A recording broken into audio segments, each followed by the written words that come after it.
March 12, 1972.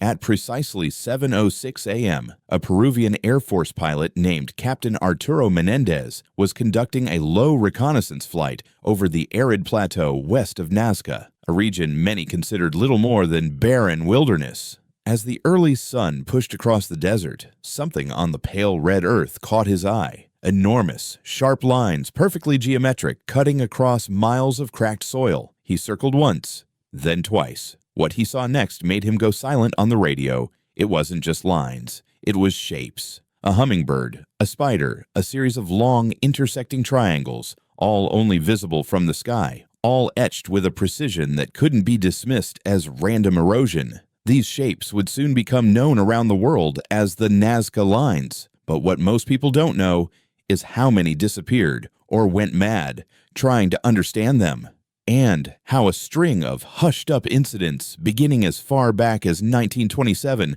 point to something much older and much more disturbing than mere ancient art. Not everything left behind in the sand was meant to be seen.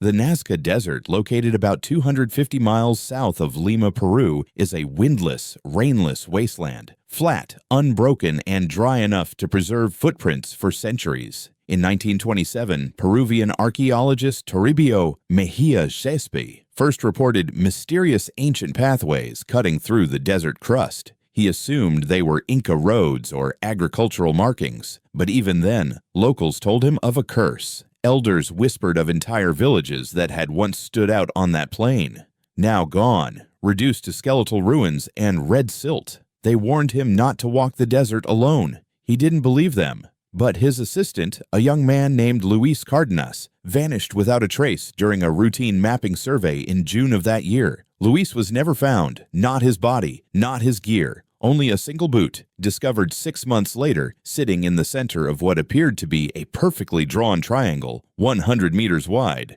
No explanation was ever given. Over the next few decades, the Nazca lines would become a subject of global fascination. In 1941, Paul Kosok, an American historian, flew over the site and declared it the largest astronomy book in the world. By 1946, aerial photographers from the U.S. Air Force, while conducting post-war geological surveys, snapped hundreds of photos.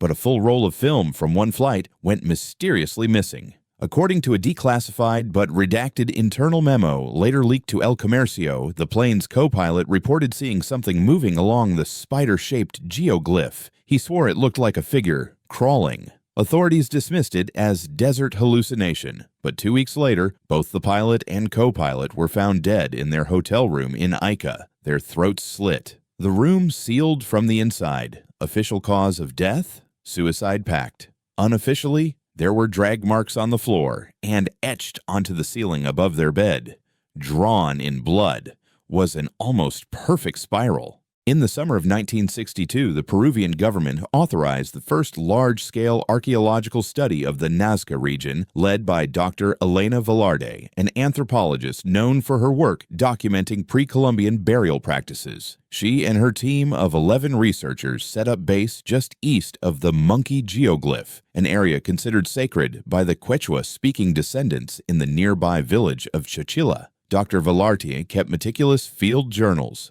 In her entry from July 19th, she notes, "Strange hum beneath the sand this morning. Theodolites jittered. Arturo says he saw flickering lights near the trapezoid sector. No one else saw them." The next entry, dated July 20th, reads simply, "We found a new figure. Doesn't match any catalog design. No curves, just a perfect hexagon. 6 sides, razor straight, about 80 meters wide. I think it was already here. No tool marks. The sand around it feels warm." That night, 3 members of the team disappeared. A tracker named Rojas followed what appeared to be footprints into the dark and returned at sunrise in a state of shock, barely able to speak. He would spend the next 13 years in a Lima psychiatric ward. His only coherent sentence during that time, "They moved beneath it." The sand. It was breathing. The project was shut down by the Ministry of Culture just 3 days later. Their public statement cited unsafe excavation methods and heat-induced fatigue. But a leaked dispatch, authenticated in 2006 by journalist Ana Morales, revealed internal communication ordering all maps, notes, and aerial photos to be permanently archived and restricted. Dr. Vallarta disappeared later that year. No official record of her death exists. Her last known communication was a telegram sent to a colleague in Cusco. It contained only 3 words: "They're not symbols." In 1978, a private expedition funded by a Swiss television crew, led by fringe theorist Kurt Waldman, attempted to recreate some of the lines using rudimentary tools. On day 5, 2 members claimed they uncovered an opening in the desert, a narrow downward shaft measuring less than a meter across. Waldman believed it was a collapsed tomb. They descended a camera. The feed cut to static within seconds, and when the rope was pulled back up, the camera was gone. Only the wire remained. One crew member later described what he saw on the monitor just before the transmission ended. There were eyes, not human, dozens of them, clustered, watching. Then it was like the lens melted. The footage has never surfaced. Waldman, discredited and shaken, abandoned his research. He died in silence in 1981, never publicly speaking of Nazca again. Despite the growing catalog of strange events, the Nazca Lines were designated a UNESCO World Heritage Site in 1994 and promoted heavily as a tourist attraction. Guided flights became common, postcards were sold, but the locals never went out after sunset. When asked, an elderly farmer named Eduardo Ilanes replied simply, "We don't walk on them. They don't belong to us." He pointed to a section of the plateau east of the Hands geoglyph and whispered, "At night, the ground changes." Later, geologists would confirm, beneath that region, the ground resonated differently than the rest of the desert. It rang slightly hollow. On October 4th, 2009, a remote sensing team from La Universidad Nacional de San Marcos launched an autonomous drone equipped with ground-penetrating radar to map subsoil density beneath the geoglyphs. The mission began without incident, but at 3:41 p.m., just as the drone passed over an unnamed rectangular figure near the southern quadrant, the entire feed went black. The pilot, Carla Huerta, described a sudden blinding surge of light on the drone's visual channel. White, silent, instantaneous. The craft crashed moments later, but when the team hiked to retrieve it, there was no wreckage. Only 6 concentric circles burnt into the desert floor, perfectly symmetrical and still warm.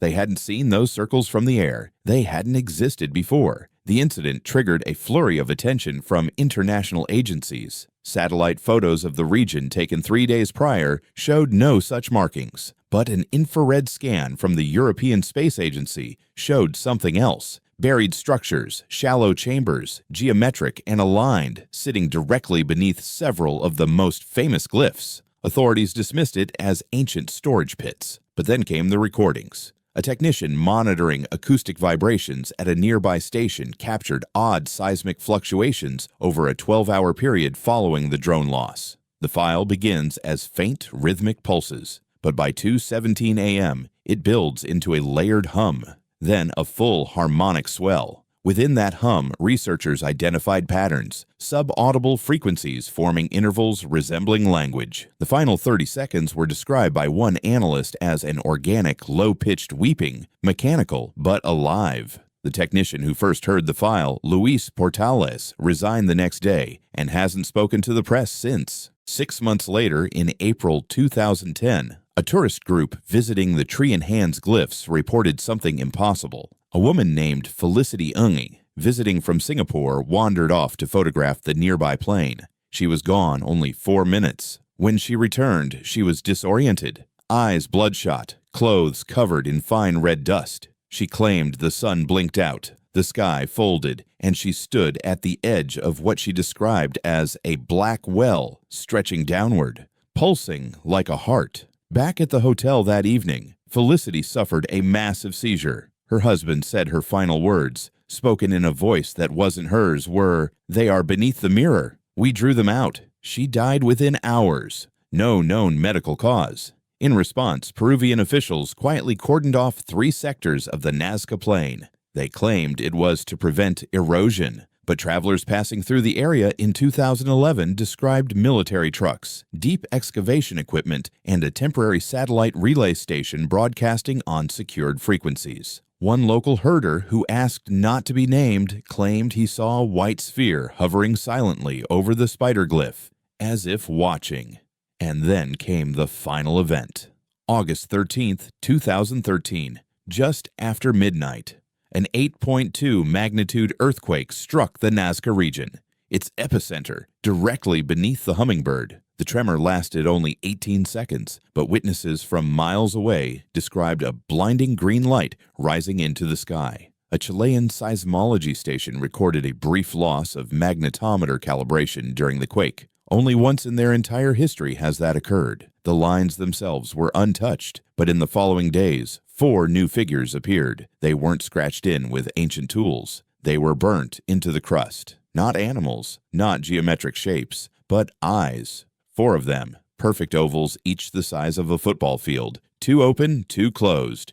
Despite everything, the disappearances, the acoustic anomalies, the unexplained glyphs, official reports remain unchanged. The Nazca lines, they say, are ancient ceremonial paths created by the Nazca culture between 500 BCE and 500 CE. Theories abound. They were astronomical calendars, rain rituals, offerings to sky gods. But none of the traditional explanations account for what's happened in the last century. No mention of the vanished teams, no explanation for the seismic interference or the post-2013 geoglyphs. The Peruvian government has classified all imagery from the ESA's 2009 subsoil scans. The acoustic recordings from the monitoring station near Chochilla were scrubbed from public databases in 2015. The region remains open to tourists, but all drone activity has been banned. And beneath the glossy visitor center brochures, locals continue to whisper. They speak of nights when the wind stops entirely,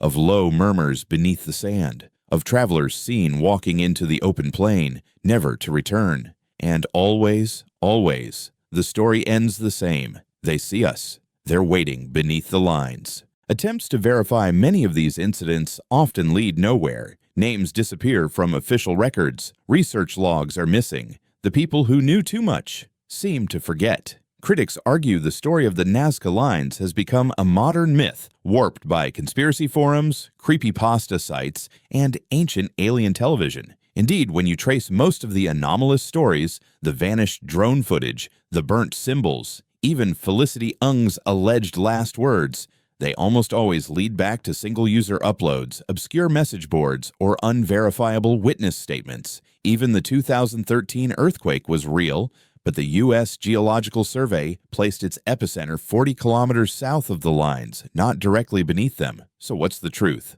Are the Nazca lines simply a breathtaking relic of human ingenuity, or a message not meant for us at all? Not from the past, but from beneath it, from something that has been watching and waiting.